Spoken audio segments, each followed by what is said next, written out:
fascinated by that, by 22 moving players on every single play.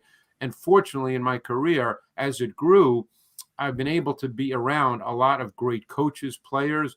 I remember in 1998, Steve Sable came to me and said, you need to be going to the scouting combine every year.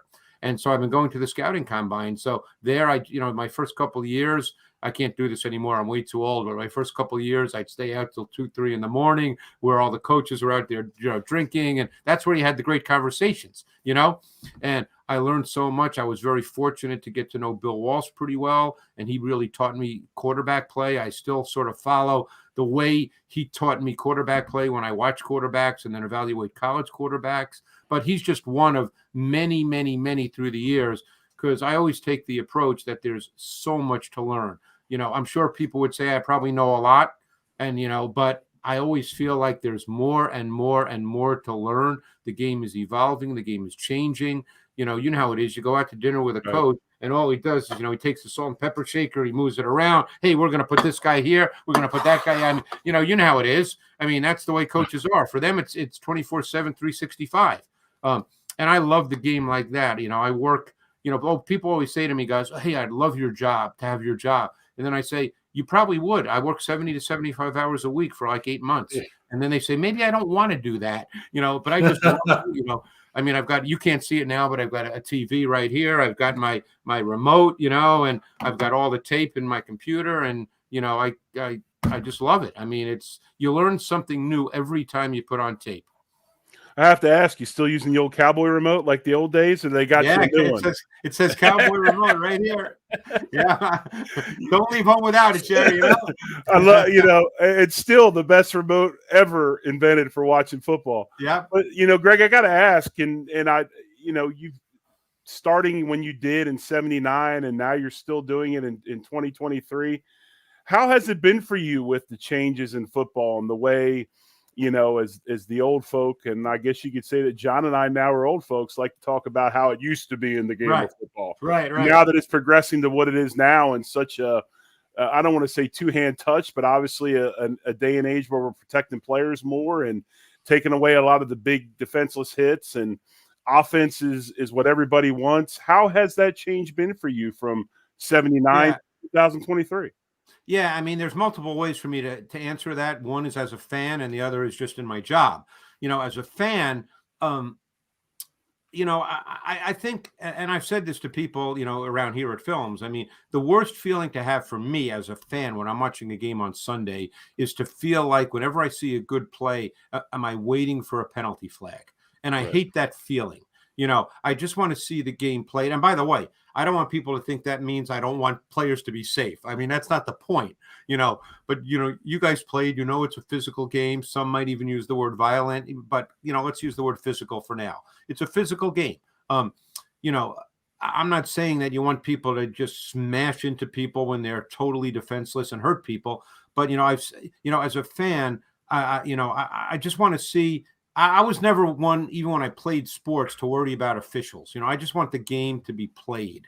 Now, obviously, there's penalties, legit penalties, and the whole deal. But from now, more of a work perspective, it's been really interesting seeing the evolution of the game. Because when I started, as you guys know, the game was about running the football. I mean, running backs were taking number 1 in the draft. I remember my second year here, I believe it was George Rogers, who was the number 1 pick in the draft. I remember Billy Sims, who was one of my absolute favorite players out of Oklahoma. I mean, I just thought he was so special. And unfortunately, he got hurt with an ACL at a time when guys didn't come back from ACLs the way they do now.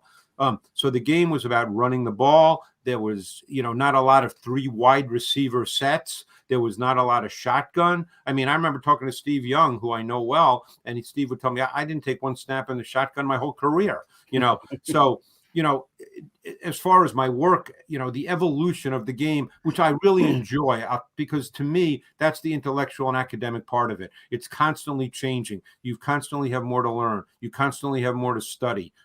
So that part I really, really enjoy. John, Greg, I want to go ahead. I want to dovetail on that.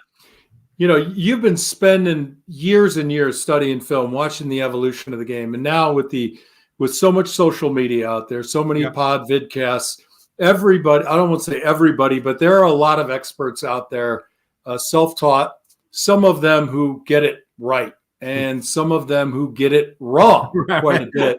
And the nuance. So my basic question is it a benefit to the game to have this many eyes thinking they know what they see and describing it?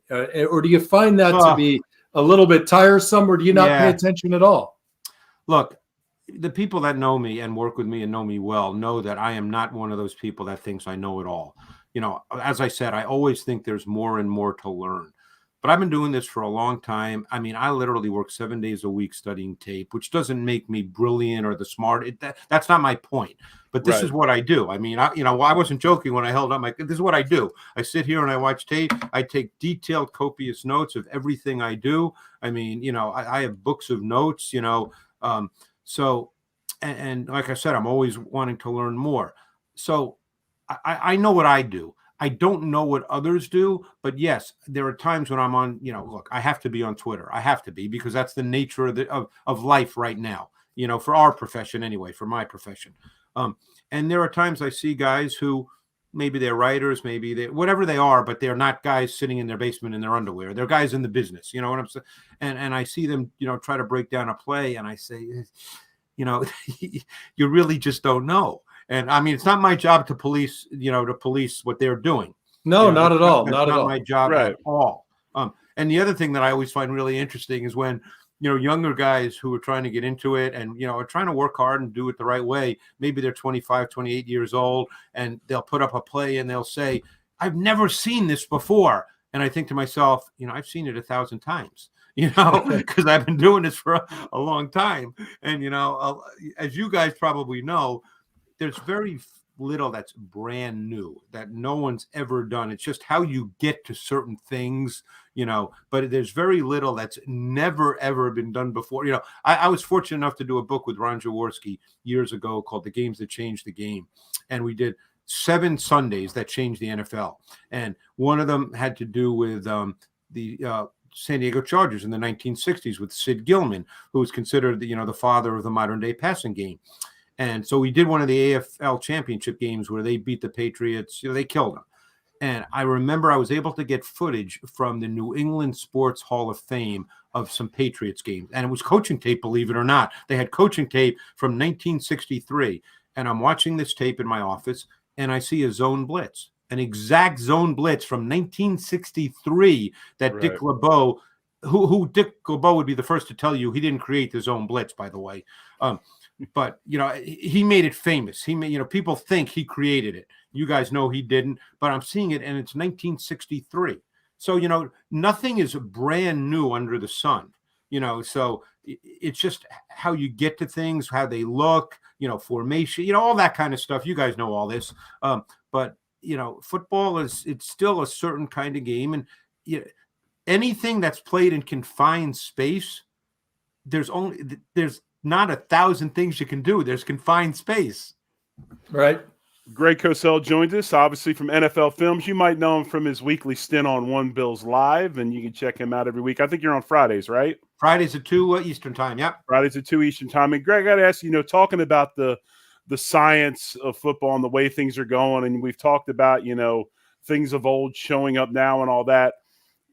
You've seen probably more so than anybody, because you're in that production world, technology and how technology has changed the game of football, right? I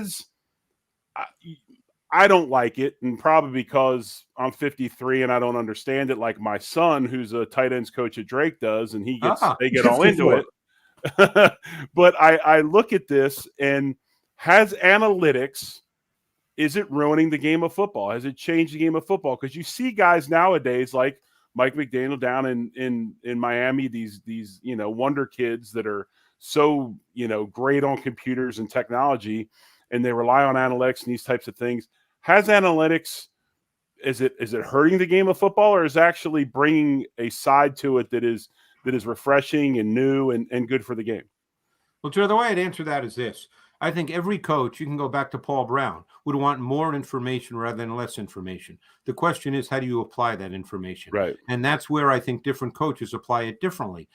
I've had conversations with GMs and coaches that say, hey, some part of analytics I really like and I feel it helps me. Other parts have no bearing whatsoever on what I do to game plan and play on Sunday. So I think ultimately it's how you apply it. I think if it's blind and you just say, oh, analytics is everything, I don't think that's the best way to go. But if you figure out a way where it fits in your approach and how that impacts you in a given game, then I think it can be positive. I mean, to me, when you're playing in a game on Sunday, okay, and it's 4th and 2 at whatever yard line, and the so-called analytics tells you to go for it, that's based on things that have happened in the past.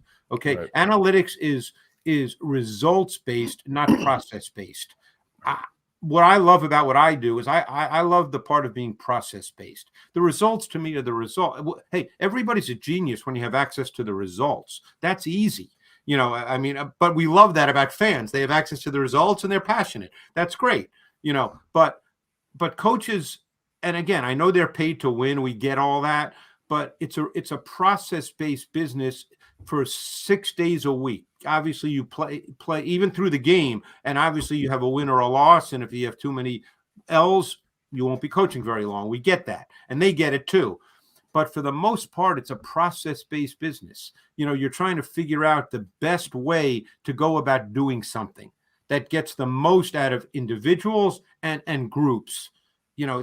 That to me is what you're trying to do. Is that fair, guys? You played. Isn't that fair? Yeah. That's what you're trying to do all week long. Right. Figure out, you guys are offensive linemen. So all week long with your O-line coach in particular, you're trying to figure out, hey, what's the best way to play against the defensive front we're going to play against? What are the best run plays against this particular front? How do we have to block this guy? Because you know what? He's a game wrecker, and he could ruin our game if we don't have a particular plan in place. That's all process. Obviously you Right. have to then go execute it on a Sunday and hope that the results are good. But I love the process of watching this and figuring it out. And that's why, for me, I very often don't care who wins or loses these games. I just love the games. Yeah, I agree with you. I like the analytics because we see more 4th and 1, 4th and 2 teams going for it. I'm not interested in seeing a lot of punts for 2 reasons. Right. It's boring. And secondly, when it's my team, I don't care where the punt returner goes. I'm just looking for a flag. With you, I see a big play. I look behind the play and I'm looking for flags because that's what you get a lot. Yeah, you get a lot. Yeah, that's the concern. But getting to your point, Jared, I think analytics can be very good. I think it's how you apply it. I mean, and there's probably, look, I'm not an expert on it by any stretch of the imagination. So I'm sure if there was an expert here, they would give me 20 different ways it can be used and deployed to help. I don't know all those 20 ways. All I know is that, when you're in the middle of a game and it's 4th and 2, what happened 6 years ago, and I actually had a coach tell me this, so I'm just the messenger now. What happened 6 years ago does not help me at all in deciding what I want to do on 4th and 2 in that moment. Right. Greg, that's just great commentary. You talked a lot about process. And I think people, the ones that say, oh, I want your job. And then you tell them you watch 72 hours of film a week, which I believe because I worked with you at NFL Films for a few days. And I think a lot of our listeners want to know why. What's the goal? Do you have a set of goals every week? Are you producing a show? Is the show change every week? Give us a little insight into what does that 72 hours become for us, the viewer? Where are you? Where do we see you? Well, first of all, I've had many people tell me, and they're probably right, that I work more than I need to, but that's just me. I've always been like that.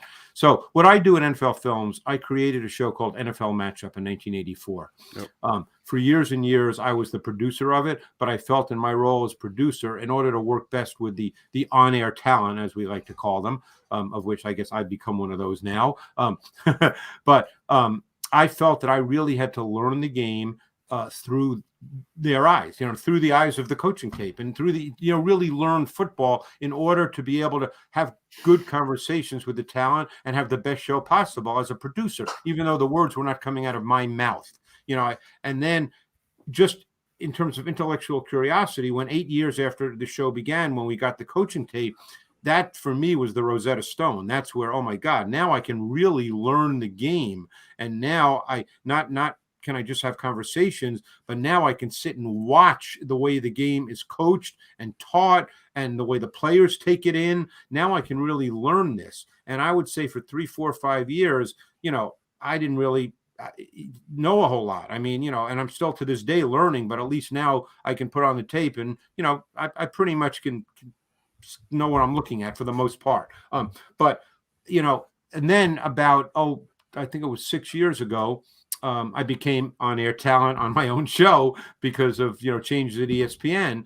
And I feel in order to do my job properly, that I have to study as much tape as possible so I can have all the necessary information at my fingertips whenever I need it. Because unless you're watching this, you really don't know. I'm not a highlight guy. Highlights lie. I mean, you can watch a highlight and, any great plays by anybody and, and that's easy. But I want to see how a team plays. What does a team do? I've become more tactics and scheme based more than individual based. I get calls every year from writers, I'm doing my all pro team. Who's your left guard? And I'm like, guys, I'm not really studying individual left guards. I used to do more of that. I do that when I start doing my college work, but I don't in the NFL season. I love the tactics and the schemes of the game.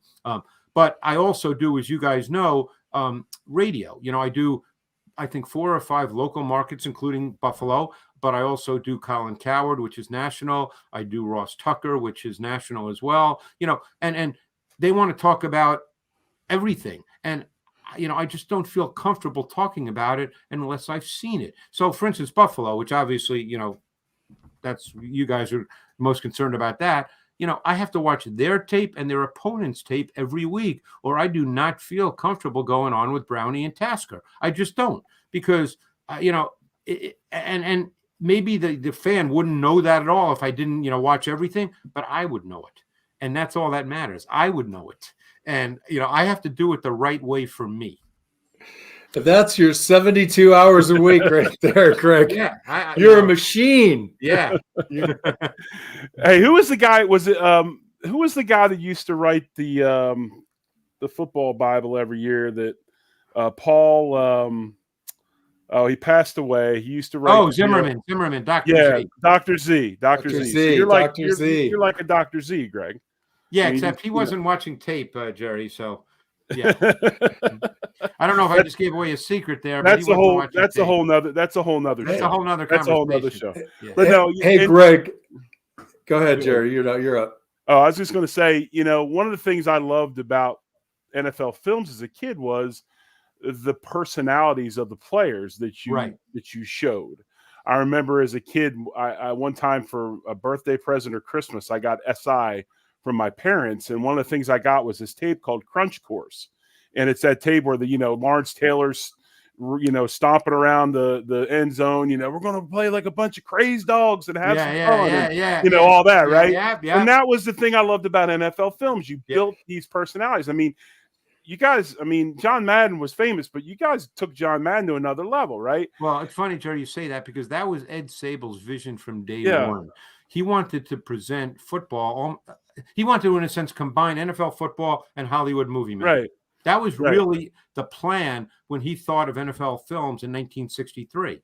So, obviously I think we've succeeded in that. And I used to do, before I pretty much got into this almost exclusively because I love this, the X and O football, I used to make all those kinds of films too here at NFL Films. But that's essentially what we are, being presenting football in kind of a Hollywood movie making way. We were telling stories, and now, we're on the field. I mean, back then it was almost like that newsreel footage. Remember, you'd see the high black and white footage, all of a sudden NFL Films, we have cameramen on the field and you're seeing guys' facial expressions. I mean, there's a phenomenal shot that's famous to this day. And I'm sure if you saw it, maybe you'll even remember it with my description of it, of Dick Butkus sitting on the bench with his, hands, it's a very famous shot, but the back tape then on his fingers. Shots like that, that's 1967, 68. No one did that back then. You know, and That's and incredible. the part I was progressing to was, are the players nowadays, do you find those types of personalities? I mean, the Oh, last yeah. guy I can think of in the league really is Ray Lewis, and he's since he's No, you retired. got But you got a lot of guys, Jerry. They all want to be stars, believe me. Hey, Greg, I remember when I visited you at NFL Films back, I don't know, a decade or two ago, whatever it was. There was always talk about uncovering old reel-to-reel film that people found in basements that they'd turn over to you guys, and you'd put them all on digital. Are you still seeing at least a flow of old films that had never before been seen? I'm not, John, to be honest, I'm not involved with that anymore. So I don't know if we do that. It's funny, particularly during the season. This is kind of what I do. And it's like I said, I work so many hours. We're actually doing more work than ever here at Films, which is a wonderful thing. And there's so many projects we have. I bet that 30% of them, I don't even know what they are, just because I get so wrapped up in what I do. But I know that we have a deal, which, it's public, so I'm not speaking out of school. We have a deal with actually a film studio in LA, Skydance, which is Tom Cruise's film company. They do all his movies, among other movies. So, we do a lot of stuff now at a really, really high level. I mean, we have a mixing room here. So people that don't know what that is, you have to put all the sound together, in any show. It's like a movie, I mean, people might think if you're in a room and you're watching a movie and the phone rings, it's really that phone. It's not that phone that's sitting right there. It's a sound effect, But, we have this mixing studio that is so big with so many, buttons and the whole, I mean, we're basically, we're a movie studio. Production studio. We're a real movie production house. studio. Yeah. So, Greg, I know we're bouncing around a lot, but there's just that's so fine. much No, more. it's great. Well, we got about 9. Hey, John, we got about 9 minutes. I'd feel you can go. Yeah, I'm good. You can go. I'd feel amiss if we didn't pick his brain a little bit about the current Buffalo Bills and maybe what since he watches all this film all week long, maybe he could teach you and I a little bit about what's going on with these Buffalo. And at the same time, give our viewership something where they could start to learn to watch football from. How does Greg Cosell watch football? So let's hear about the Bills. Let me what do you got? What do you got? Is there like a Buffalo Bills bar in Tulsa? Yeah, there is actually. Are you serious? There is? Oh, yeah. Yeah, there is. There is. Is there one in Tucson? Oh, yes. Oh, wow. You're probably in charge of it, aren't you? No, I am not. I can't. Only when they. Hey, Greg. Only when they pay him to come, then he's. Right. Hey, I'm probably like Jerry, man. Like if I'm watching a game and I got too many people around me asking questions and distracting me, I'm just kind of like, when you watch Owen play, right? When I watch Bruno play at UCLA, my son, I'm at the game. I don't hear anybody. I'm just focused. So go ahead, Greg. UCLA? Yeah, my son's at UCLA. Jerry's son's at Tulsa. Oh, my son's a defensive end in Tulsa. Oh, okay. And your son is there now, John, at UCLA? Yep, Bruno is the starting left tackle at UCLA. Yep. Wow. Yeah, I'll be watching. Let's see, in a couple of weeks. It's usually about mid-January, and I actually watched some of them last year. But I'll be watching Latu, the pass rusher, and I guess they got another kid there. One of the Murphy brothers is a good. Yeah, Gabriel. Too. I actually like the kid, just as an aside, and I forget who drafted him, but he was drafted. I like the Grimes kid from UCLA last year, the guard. John Grimes, yes. I think his name was. No, it's John. Not Grimes. No, he's at Arizona. He hurt his knee. Is he at Arizona? I'll tell you in a sec. It began with a G, but I'll tell you in a sec. But I like. Yeah, I'm blanking on his name. Mimi, do you remember his name? My daughter's in the comments there. No. My daughter comes on the show. She does. She's a super fan. Give me a sec. It was John, but I can't remember. John Gaines. John Gaines. God, I'm blanking on him. He was Bruno's host on his visit, and I'm sitting there. Yeah, I thought he was a good. He made a big impression. Yeah, no, he's a good player. He's long and he plays with good balance and he plays really low. He's got a really good. I thought he had pretty light just what you said. You would know more about the O-line position than I would, but I thought he had light feet and really good balance for, I thought he could play in the league. And he did until he hurt his knee, but he'll be back. Yeah. He'll be back. But anyway, what were you guys? Oh, you want to know about what do you want to know about the Bills? We're cautiously eliciting your opinion on our beloved Buffalo Bills. Well, I think the Bills they're a frustrating team for me, and I'll tell you why. Josh Allen, to me, is one of the most exhilarating and frustrating players. I'm not talking about the interceptions. That I've always believed that interceptions, you've got to look at each one as an individual play and not look at a number on a page. So, just the number is not a relevant statistic to me. But at his core, Josh Allen is not a precision player. Josh Allen is an instinct player.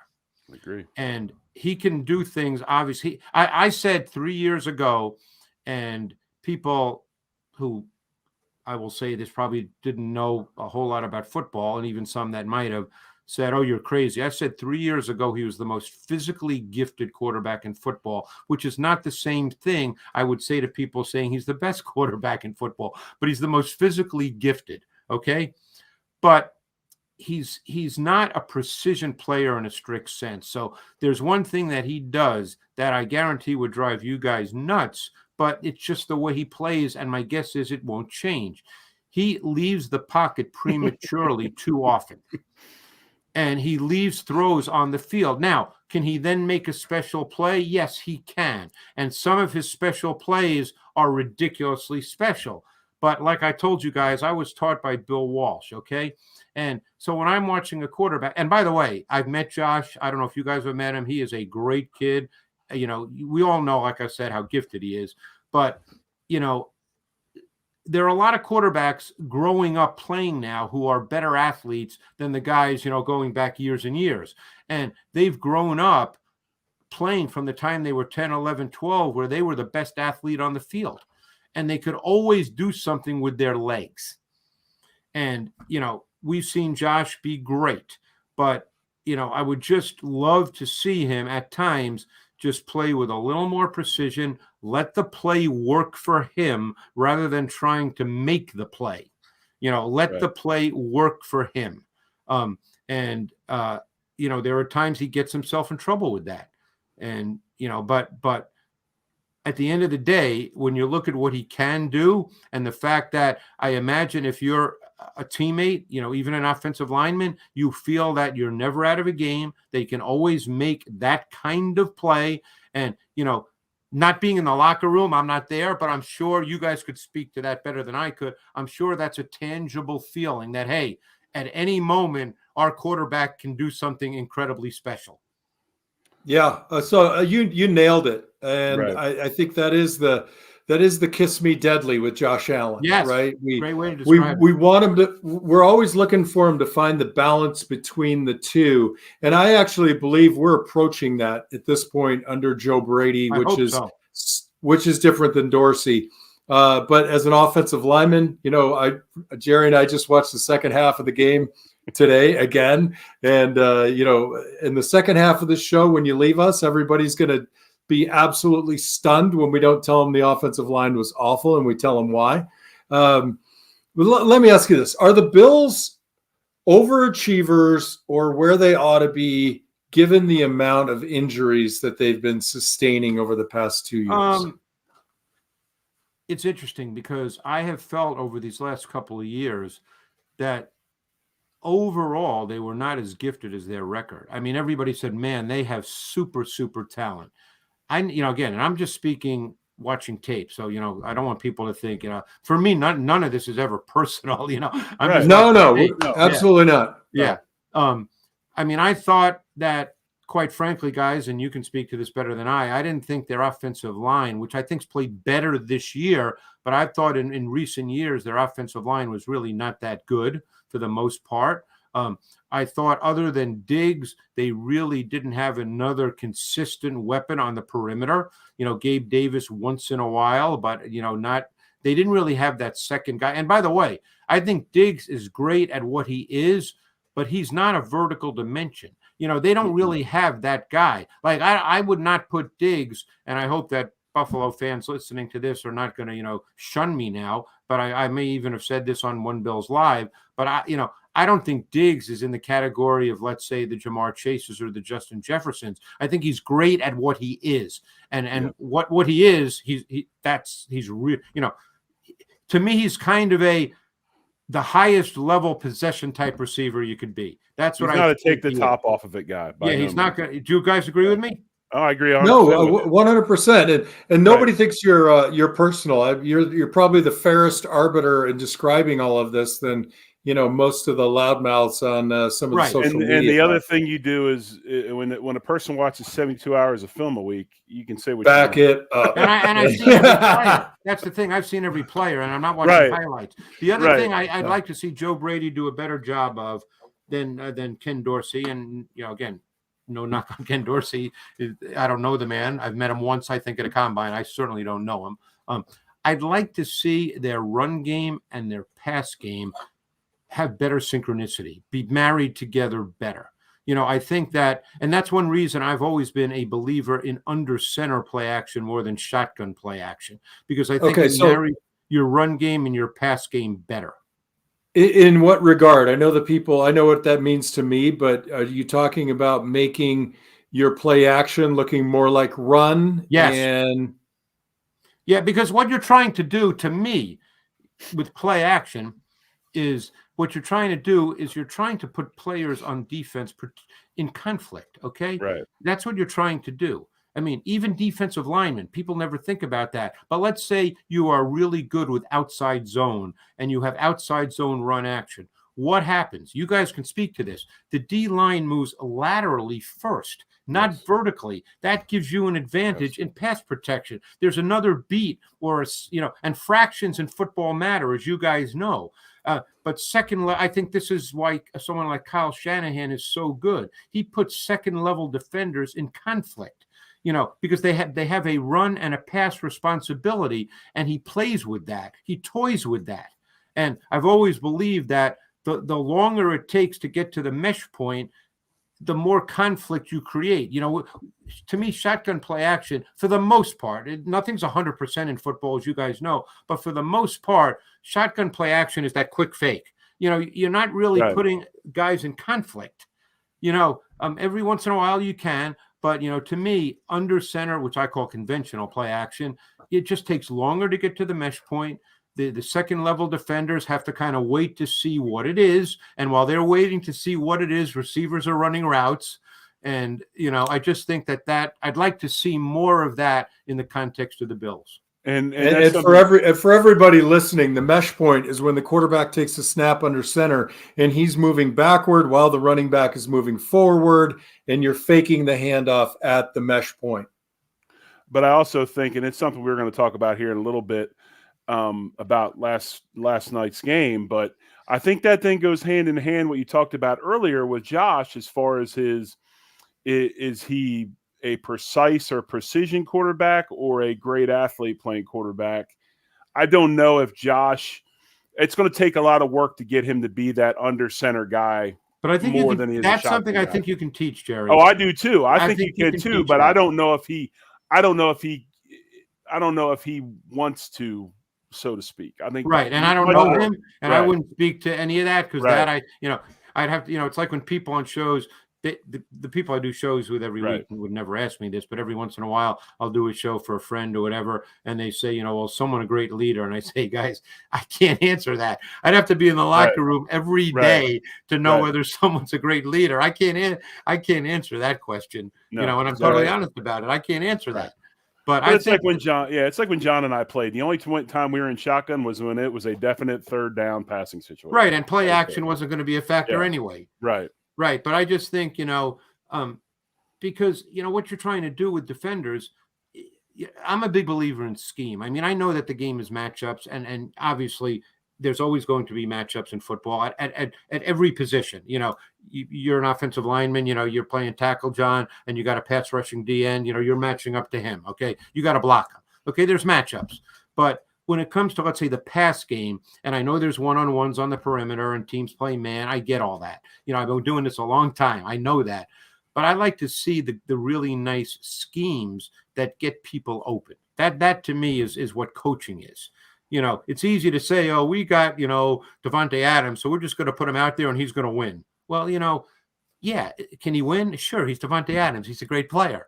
But to me, that to me is cop-out coaching. Yep. I don't disagree with you. There was a play in the second half of the game. I just watched it. All they did was leak Kelsey behind. I don't know if it was the blitz. Yeah, they ran both inside. I'm just saying.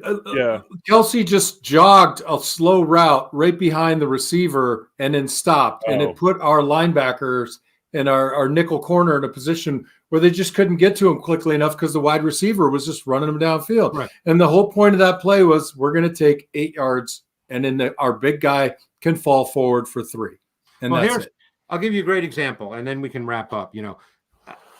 One thing, and they didn't necessarily know, I don't think they were going to get a blitz, but the touchdown he threw to Cook for the first touchdown this week.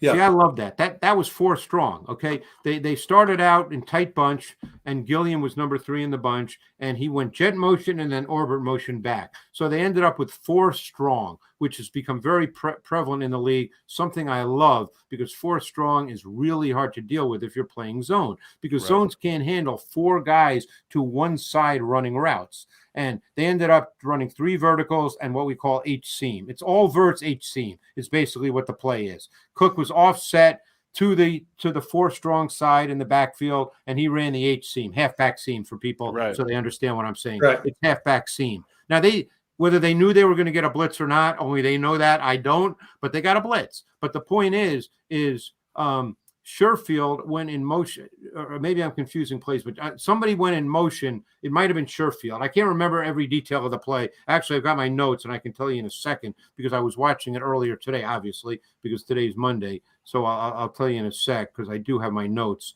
and then I can tell you for sure. So here, it was Sherfield jet motion with the snap just before he crossed Allen in the gun, but the motion made it 4 strong to the field.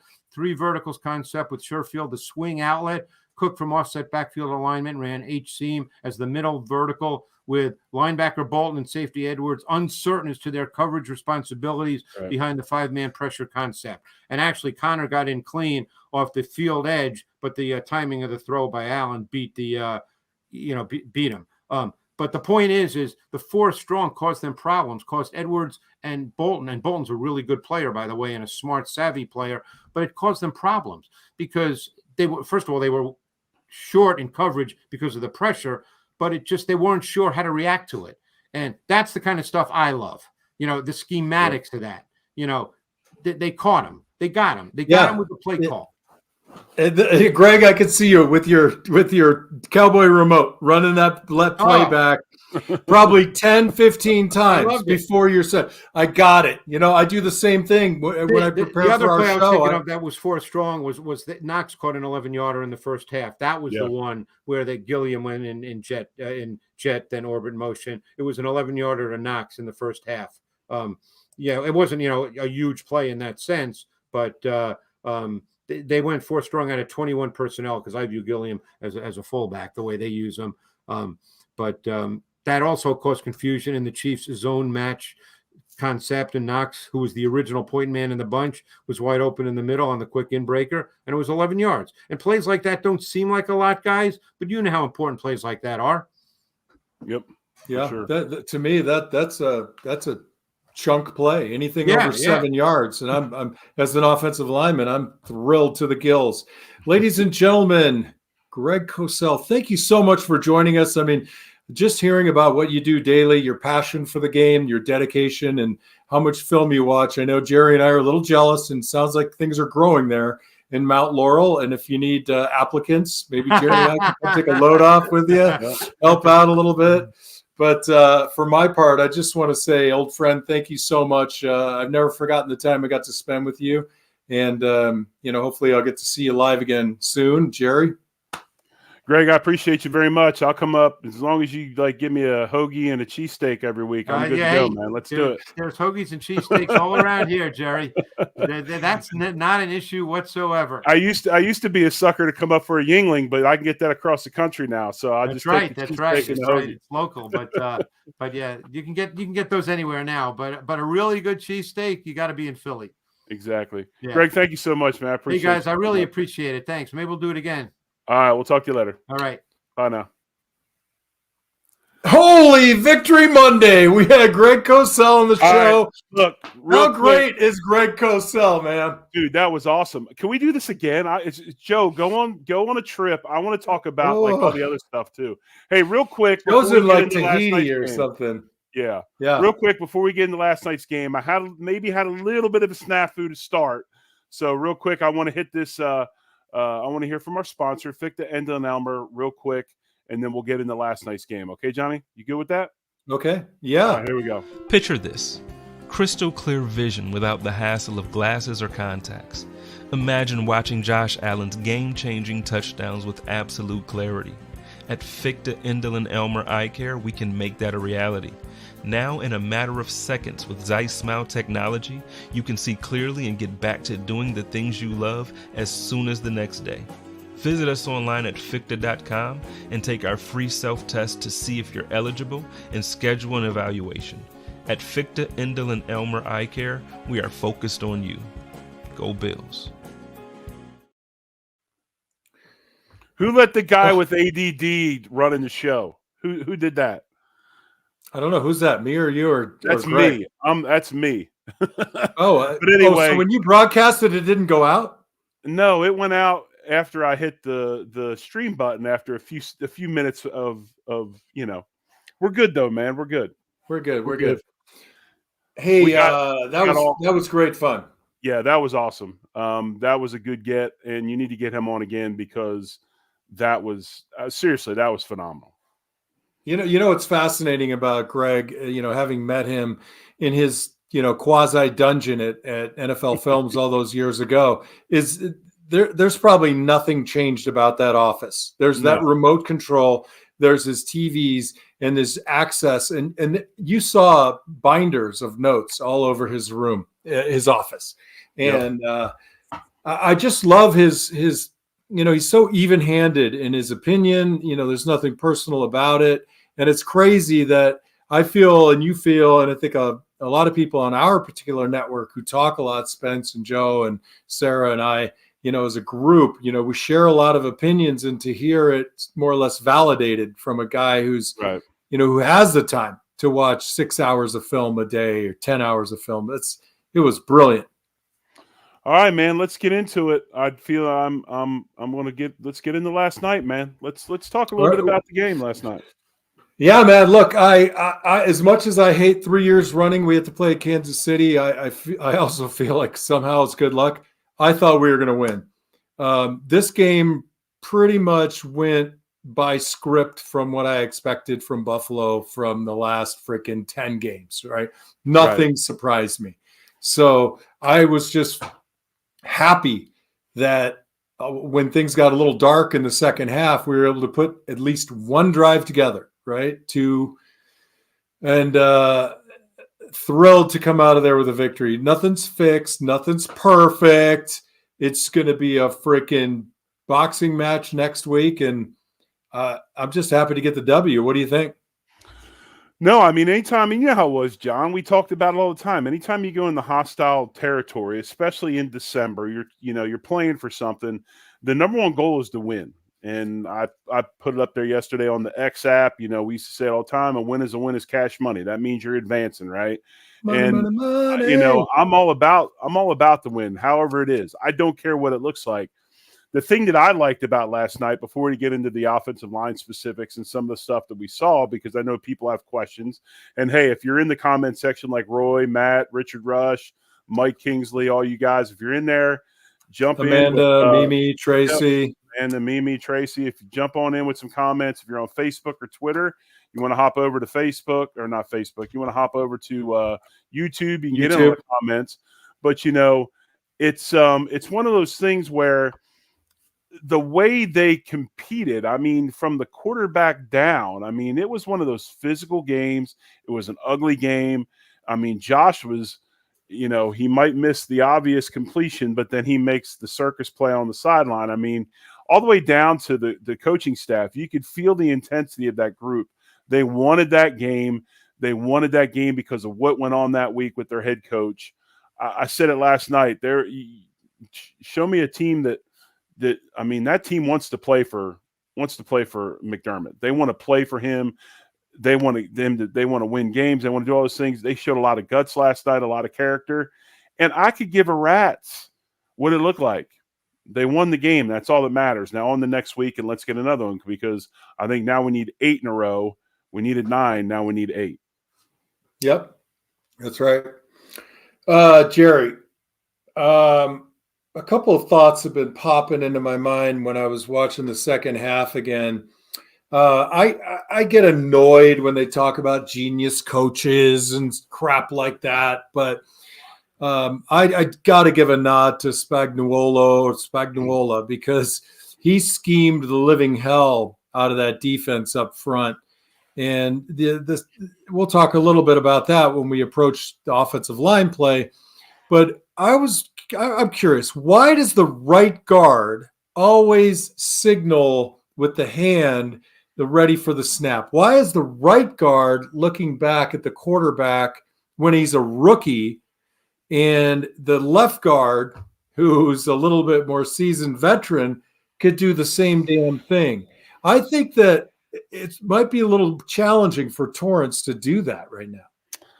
I believe the reason they do it is a dominant eye thing, I would imagine. Mitch Morris, his dominant eye is his right eye. Therefore, he could see better with his right eye than now, like Mr. Cosell said earlier. We're not in the locker room, man, so we don't know for sure.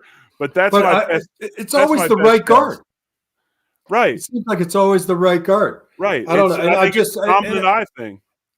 And I say that just as I think Torrance is playing great as a rookie, but I think you always want to position people for success. And I don't know if that. He's a little shaky last night. We'll get into that. No, for sure. But that, again, you played at Arrowhead. You remember. I mean, you can't hear a thing. I totally know. And you played tackle too, so you know what it's like to try to watch the ball out of the corner of your left eye and keep your right eye on that freaking all-pro defensive end that was about stepping up field on you and clubbing you, right? Right. So, I mean, it's truly a very challenging thing. And I thought maybe, God, if the left guard did it, maybe, Torrance would feel a little bit more comfortable. Because when you're looking back and I'm a defensive tackle, I'm going to be moving. Yeah. And remember, and that first happened, I don't know if you remember this or not, I'm playing center, and we go to New England, and we're still looking between the legs for the leg to come up, the shotgun snap. And when you looked in between your legs and you look back up, I can feel Ruben's hitting me on the thigh, and I'm like, what? And I look up, and the whole defense has changed. They would change the defense after you looked under. So that's where the whole thing with the hand and all that came from. So smart. No, I get it. I mean, it's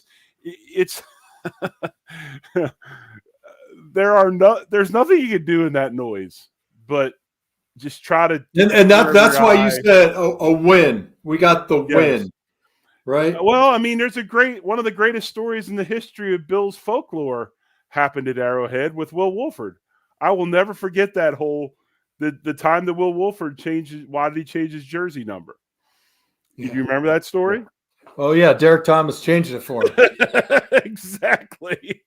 So, and you know what? I mean, the guy's a legend, but that was a rough game for Will. Exactly.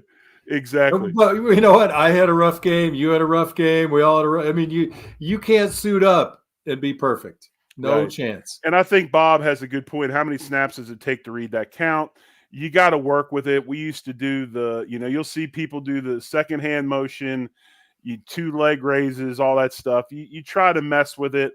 The rule we always had was once the quarterback calls for the ball can come anytime after that. It doesn't have to be right away. It can be delayed, and you try to mess with it. But then when you hold on to it too long at center and John Fina jumps off sides and he's giving you an earful in the huddle, then you usually tend to snap it as quick as you can. Yeah, speaking of jumping off sides, Jawan Taylor, give me a break. That guy's helmet isn't anywhere near the crack of the center's ass.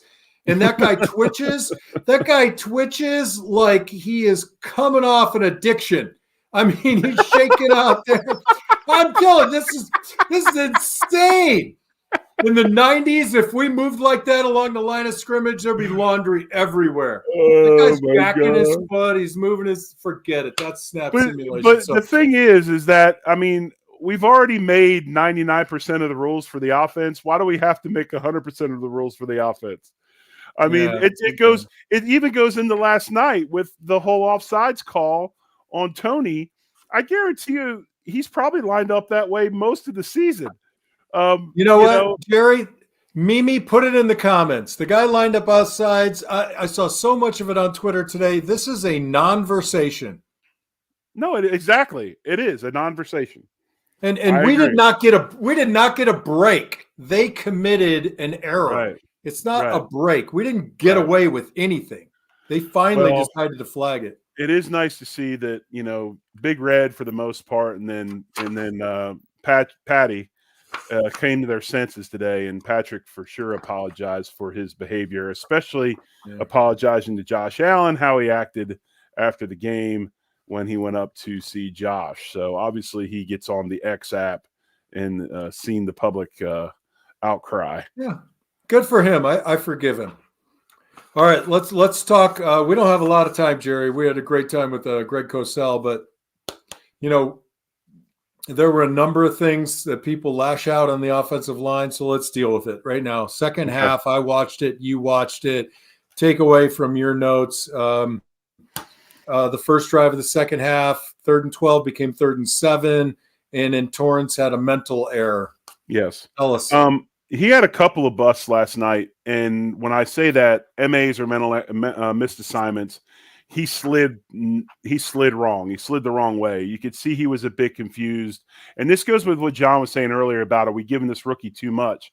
The other thing that people need to realize, and this happens every year to these guys, these dudes have already played like 6 more games or whatever than they're usually normally playing as a college senior or a college football player.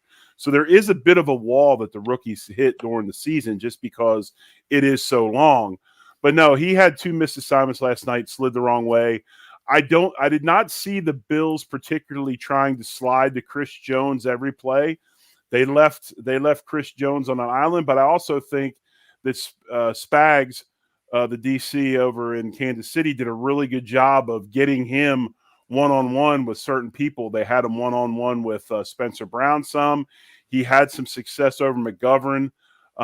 Some of the stuff was iffy. I thought Josh might have held the ball too much or was running pylon drills back there instead of throwing the ball away. There were a few times we got beat just blatantly. The missed assignments need to not happen. But no, I think Spags did a really good job scheming us up. And it comes with time for all those listening. When you play offensive line at this level, your film study and your playbook study becomes incredibly important. So I've said it a number of times. When we played, we took a test on Saturday morning and we reviewed it on Saturday night. And we had to pick up the assignments, the blitzes. And not only did we have to block our position, we had to block every position on the offensive line, the running backs and the tight end. And I think, it got to the point where, no offense, Jerry, but, between me and Ruben and the other guys, when you were playing center, you making a call became more of an exercise of it's something you have to do. But I already knew my responsibility. Right. And I knew if the linebackers moved over, you'd be changing the call, and I would just change my technique or my responsibility as it was. So, frankly, that's going to come with age. But the beautiful thing is the guy's like a pyramid, right? He's got a great base. And right now with the experience that he's getting, it's going to become even stronger and grow even taller. Go ahead. I was going to say, do you want to hit this one real quick? I know we don't have much time, but Mike Kingsley asked, how does a defense dictate whether a lineman gets a one-on-one matchup? By a lineman, they study. Go ahead. Go ahead. Yeah. So, I mean, they study us just as we study them. So Right. formations for them our formations will reveal to Spagnola what type of protection we'll use in some instances, right? And if they're good at it, and they got a lot of people studying film and they create tons of analytics, then in certain places on the field, the Bills are 70% likely on the right hash mark between the 35s to line up a tight end there, blah, blah, blah, and run these types of protections. Right. So in that instance, you're going to put Chris Jones on the right guard. In this instance, we're going to put him on the left guard. And what's really cool, and I hate to say it that way, is a guy like that being able to rush a tackle, and then you can move different people into positions. It gives you so much versatility.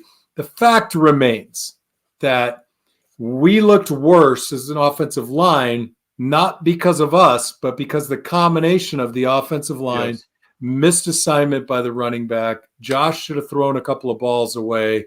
And, when you're blocking as a tackle, we see this all the time. It happened to Spencer Brown last week, I think. I'm taking my guy deep, Jerry, like we like to. We're at about 9 yards. And then all of a sudden, the guy reverses field, and he starts heading back to the line of scrimmage. Now, I can hold him and run the risk of a flag, or I can let him go. And if the quarterback is moving his way up into the pocket and I let him go and it's a sack, that ain't on the 70s. That's on the teens, right? That's Josh's sack. We had one of those.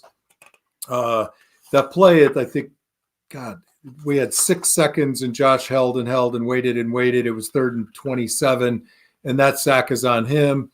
The third drive, which was awful, screen right. Kincaid got held, and then 3rd and 10 looked like the offensive line blew. Latavius Murray supposed to fill between the right guard and right tackle, He fit wrong. and instead he makes his read to the A gaps, gets himself out of position, can't recover, boom, sack. And then the other sack, by the way, or the other pressure was a spy guy coming late in the game, right? Yep. So our protection wasn't perfect. Josh scrambles sometimes when he oughtn't. And when you scramble at depth, you're always going to see pressure from the backside because that guy's running an arc. And on the play side, that guy's going to disengage from the tackle and give pursuit. And I don't know. Go ahead. I'm sorry. Not great play by the O-line. Go ahead. I don't know. I don't know what kind of hold Josh has on being able to change the protection, but there was a couple times we slid to a 2-man side. We slid to a 2-man side. Yeah, and they brought 3 or 4 to the and it was like, it was just, to me, the communication was really off. I thought Spagnuolo did a wonderful job. Like, for instance, in the middle one time they had Chris Jones over McGovern, and then they had the other defensive tackle over Torrance, and they lined them up in either 2s to 1s, and the reason being they knew that if you're going to slide protect, one of the things they teach you as an offensive lineman is you kind of, if your guy's wider, you don't have to leave so quick. So I can kind of play 2 ways. I can stick my inside hand out and help this guy while I'm eventually going to go help this guy. Well, putting those 2 in ones like that, Mitch had to go, man. Like, he didn't have time to jack around because he's got a gap. Well, as soon as he leaves, Chris Jones blows up field. That was that one he got on McGovern early, when McGovern seemed to catch his leg and kind of was down for a minute in the first half. So, again, great coaching.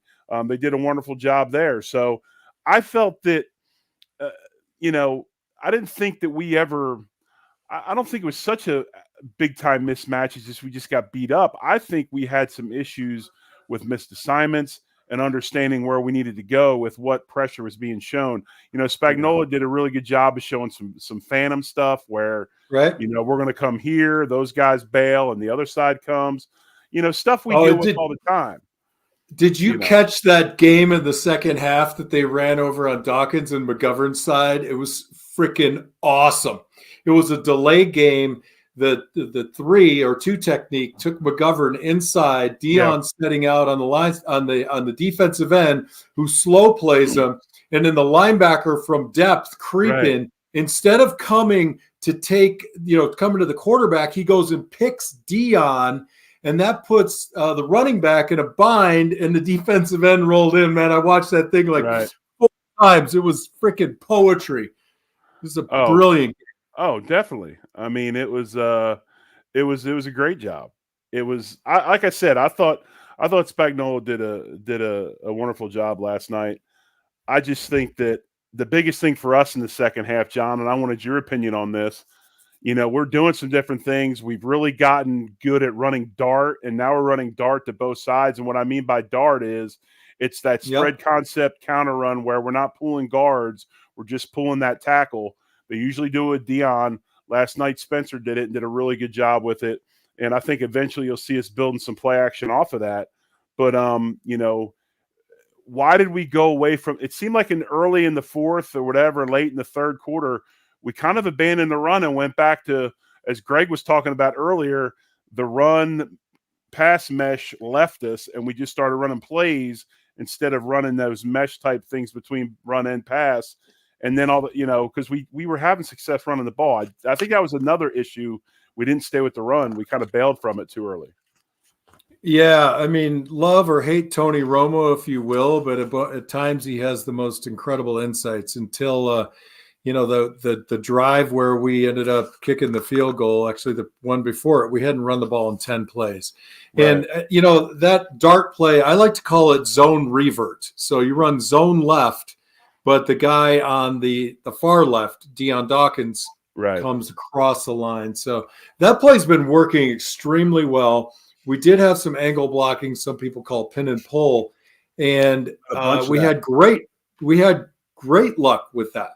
But what really killed me was the bunch grouping runs inside the tackles. And I've been seeing it for 3 years now. Gabe Davis might be handsome, but he can't block inside the tackles. Stop doing it. We line up 2 tight ends. We bring all these people into the box, and none of them could do the math, and none of them can nut up like they need to, because that ain't what they do for a living, right? Right. So we started running a little bit of that bunch in the second half, and I'm like, why are you going away from what worked? This dart or the zone revert, as I like to call it. Start getting and James Cook does such a nice job with the jump cuts, getting out in space. Well, and the last thing, what Greg was saying, why in the hell isn't our play action look a hell of a lot more like our running game? And instead of doing that, we were on a lot of first and second down, throwing that screen, which worked early, but they were picking up on it, Jerry. I think that going back to the running game with Cook a little bit, I think we got 2 things going for us. We're doing a really good job, even on the inside zone, of sealing off the backside 3. We're able to jump behind the center, jump behind that backside guard, because A, we're doing a good job there sealing off, and then B, Josh holds everybody on the outside. Nobody can sell out and crash inside because Josh will pull the ball and he's around the end. I think that some of the screen game we ran early is good. We tried to change up the blocking. We ran it out of a stretch look. We ran it out of that. We actually did I think we ran a screen where we ran stretch one way and tried to screen back the other, and we ran traditional screen blocking, and they were blowing it up. I mean, they figured it out, especially later in the game when you could tell that Brady was trying to get the ball to Diggs any way he could. And some of those looks, I'm sure just, Spagnuolo saw coming from a mile away. I do like the screen game. I'm not a huge wide receiver screen guy. I'd rather run it to the Cooks. But, we did a really good job hitting perimeter stuff early. They took it away from us, but I just would have liked to have seen us go back to that run game and really try to pound the ball and control the clock. Yep, I agree. Overall, Jerry, I think your comments are spot on. You go into a place like Kansas City, they're coming off a loss. You want to get out of there surviving with a W with minimal injuries. I'm not sure what A.J. Epinez's wrist injury looks like. I don't know what Micah Hyde's injury looks like, but I think by and large we got out of there healthy, and we get to reload against the Cowboys. Exactly. And it's going to be another big day for our defense, which, by the way, I know we were off tackle. Props to our defense. I thought they did a great job up front of getting after Mahomes. And the other thing they did really well, except for like one scramble for a first down, they kept him in the pocket. We ran a lot of stunts where we would get Groot would run underneath, and we would have our inside defensive tackles loop outside to keep contained. We did a really good job keeping spies on him, keeping them in the pocket. And that's, to me, that's not what he really likes. And if I was going to play Josh Allen, I'd do the same thing. But no, I thought they did a good job as well. And I paid a lot of attention to the passing scheme of Kansas City, and they just do some really smart stuff. Just some very basic stuff. We want to get 6 yards here, we want to get 8 yards there. You know, they're really smart offensively. I'd like to see. Hopefully Joe Brady breaks that film down. And, you know, it to me, it's all about situational plays, right? If we need 4 yards, what are our top 3 plays? But how are we going to scheme the guy to get open? And again, we're over time, Jerry. You know, it's long in the tooth. You were great. Thanks for sitting in for Joe Miller. Thank you for everybody in the comments section. You can download this anywhere you get your favorite podcast. You can go back and watch it on YouTube if you dare. And we had a great time. What do you got, Jerry? I was going to say I wasn't perfect, but I was all right. I appreciate you having me on. I enjoy doing the show with you, man. Thanks to all of our listeners. Thanks for checking in. Hit the like button, subscribe button as always. Joe will be back next week, so you can hear his velvety voice. John will be back as well. Sarah and I will be on Wednesday night at 9 Eastern, 8 Central, the Line to Gain. We'll talk more about the game this week. We'll talk about that Cowboys matchup coming up. So once again, thanks, everybody. As always, go Bills. Hey, man, go Bills. Thanks, fellas. Thank you, everybody. Thanks.